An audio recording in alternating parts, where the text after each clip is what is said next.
Hello and welcome to Skillline. Today, what we're going to do is we're going to learn about the basic of Photoshop, and I'm going to use three different images for you to understand this basic. This is one of those basics that people have not touched or people have not explored much in Photoshop. So, without further ado, let's get into that.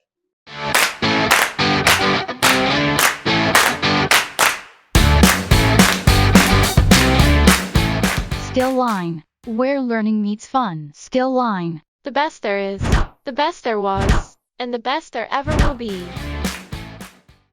These are the three pictures that we would be working in Photoshop today.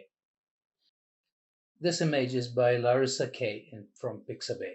This image is by Dimitri Gannon from Pexels. This image is by David Mark from Pixabay. I always try to give credit where credit is due. The link for these images are there in the description below. So if you want to download them and follow with me, you're more than welcome. And note, these are free, royalty-free images that I always use in my videos. I have opened all the three images in Photoshop. So you would see that I'm sure that you know how to open an image in Photoshop. So this is what I have done. I have opened all three images so that it's easy for me to access, and at the same time it would be good for this tutorial. Now, the three things that as a beginner that I always wanted is to correct the color, the contrast, and the tone of the image. Now, it has been very difficult. I have followed different people on YouTube and other places, but I have not figured this one out. Now, this is majorly used by a lot of designers, especially when they are running on a deadline. So, let's quickly look into what it is. So, I'm taking the first image and I click on image. I click on auto tone. The shortcut key for this is Shift plus Control plus L. So when you click on auto tone, you would see how it has changed its color settings. Now if I click on image, I click on auto tone again, nothing's gonna happen. But at the same time, if I press Control C, you would see the image has changed its to its original color, which is you have the green lights, you have the blues, you have the water, you have the snow. But if you go click again, click auto tone, you would see it has come to a bluish tone.